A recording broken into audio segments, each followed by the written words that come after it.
Service एवं cell एपरी सुंदर मोटो को आधार करी सामाजिक काम जारी रखिछि विश्वर सर्वबृहत संगठन रोटारी ग्रुप।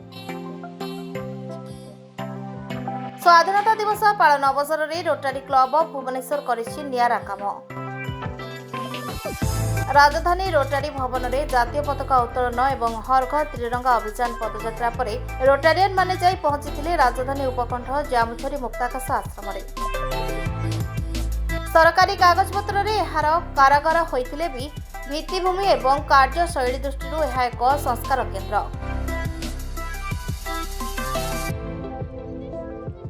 मुक्ताकाश कहीं दिखाई ना एटी से मुक्त भाव माने कैंपस भितर मुक्ताकाश आश्रम कैंपस भितर से मुक्त भाव विचरण करेंगे माने सोशलाइज हे अन्य मान सहित मिसबार सुजोग पाइबे।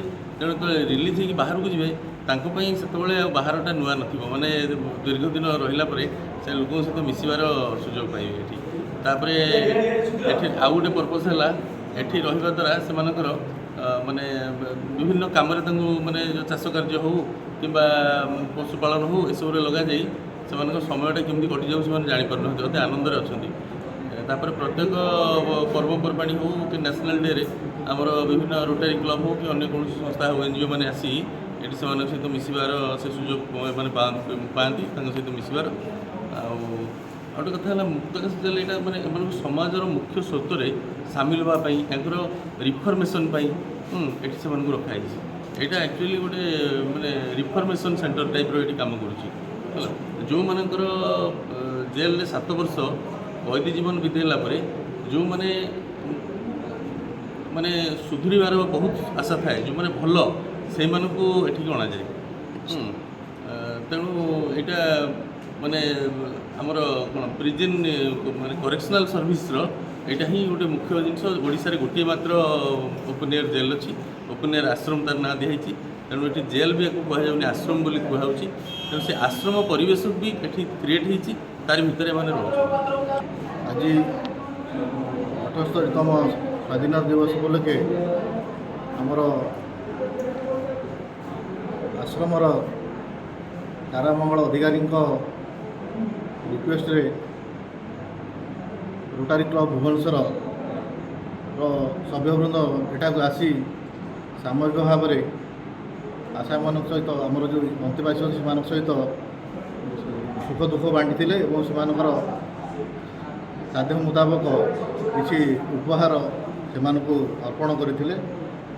आपड़ जो देखुवा अंतेवासी मैंने ईमान तो जो अच्छा अंतेवासी मान तो प्रायतः गरीब श्रेणी आपणकर ये जो उपहार टी पाई भाई खुशी मनाऊँ आप जापे। मु रोटारी क्लबर सभ्य मान अनुरोध करी एमती बारंबार से सहयोगर हाथ अंतेवासी मान प्रति टे बढ़ु था एवं तांकर आशीर्वाद मथा उपरे सबुबले एमती मथा उपरे सब आशीर्वाद रूपक आशीर्वाद भाव में जोरू था।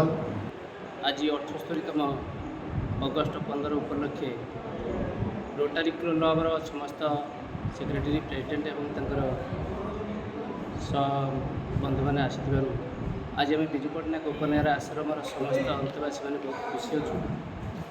आमर विजु पट्टनायक ओपन एयर आश्रम कारापाल महोदय प्रत्येक कार्यक्रम आमर जो वार्षिक अनुष्ठान कि अगस्ट 15 जनवरी 26 ठू आरंभ करतेक कार्यक्रम हुए ए सबुथिरे आमर जो रोटारी क्लब तरफ से निमंत्रण करती से आसती आम मान पाखे पहुँचती एवं तांकर केतबेले बेनियन एवं जोता छता अन्यान्य आसबाबपत्र दियंती किछि मिठा खुआती।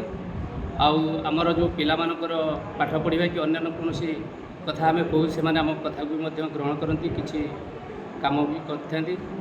तेणु आम से बहुत धन्यवाद अंतवासी भाई मान तरफ रोटारी क्लब को आंतरिक धन्यवाद सह शुभेच्छा जनाऊँगी एवं धन्यवाद जनाऊँगी। एमती आगामी दिन में से आसतु आम मन में उत्साह आनंद भरी दिंतु। मैंने आमर ये आज्ञा 50 जन 49 50 जन।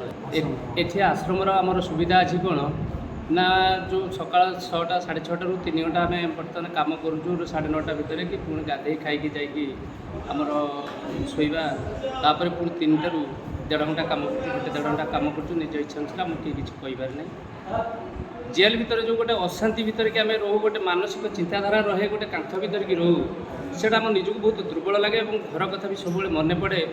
ଆମେ ସେଠି ଟିକେ ବହୁତ ମାନେ କେତେ ଦିନ ସଜାଟା ଭୋଗିବୁ ସେଟା ଆମେ କିଛି ଜାଣିପାରୁନଥିଲୁ କିନ୍ତୁ ଏଠିକି ଆସିବା ପରେ ଯେ ଗୋଟେ ଆମେ ସମାଜ ସହିତ ମିଶିପାରୁଛୁ ସାମାଜିକ ଲୋକଙ୍କ ସହିତ ମିଶିପାରୁଛୁ ମୁଖ୍ୟ ସ୍ରୋତରେ ସାମିଲ ହେଇପାରୁଛୁ ବାହାରକୁ ଯାଇପାରୁଛୁ କିନ୍ତୁ ଆମେ ଏଇଟା ଗୋଟେ ବନ୍ଦୀ କାରାଗାର ବୋଲି ଆମେ ଏଇଟା କିଛି ଜାଣିପାରୁନୁ। ସେମିତି ଆମେ ଜାଣୁଛୁ ଯେ ଗୋଟେ ଯେମିତି ସାମାଜିକ ଜୀବନଯାପନ କରନ୍ତି ଆମେ ଠିକ୍ ସେ ସାମାଜିକ ଜୀବନଯାପନ ଏଠି ଆମେ କରୁଛୁ। ତେଣୁ ଯେଉଁ କାରାପାଳ ଆମର ଅଛନ୍ତି ଇଏ ଆମକୁ ଏତେ ସୁନ୍ଦର ଭାବରେ ଚଳାଉଛନ୍ତି ଯେ ଆମେ ସମସ୍ତେ ପ୍ରାୟ ସମୟ ମାନେ କାମ ଯେଉଁଟା କହିନେ ନ କହିନେ ବି ସେମାନେ କରିଦେଉଛନ୍ତି କିନ୍ତୁ ତାଙ୍କୁ କହିବାକୁ ପଡ଼ୁନି କି ଦେଖିବାକୁ ପଡ଼ୁନି କିଏ କୁଆଡ଼େ ଗଲା ସେ ଦେଖୁନାହାନ୍ତି କିନ୍ତୁ ଆମେ ସମସ୍ତେ ହେଉଛି କାରାପାଳଙ୍କ କଥା ଦେଇକି ଚାଲୁଛୁ। ସେ ବି ଠିକ୍ ଆମକୁ ତାଙ୍କର ଛୁଆ ଭଳି ପାଳନ କଲା ଭଳି ଆମକୁ ପାଳନ କରୁଛନ୍ତି। ଆମେ ବି ସମସ୍ତେ ଖୁସିରେ ଅଛୁ ଆଗାମୀ ଦିନ ଏମିତି ଖୁସିରେ ରହିବୁ ବୋଲି ଆମେ ଆଶା କରୁଛୁ।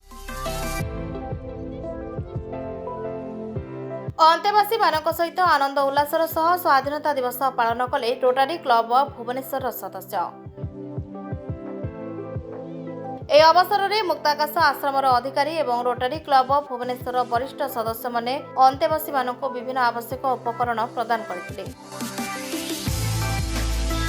ଭୁବନେଶ୍ୱରରୁ ବର୍ଷା ଦାସଙ୍କ ରିପୋର୍ଟ, ରେନବୋ ମିଡ଼ିଆ।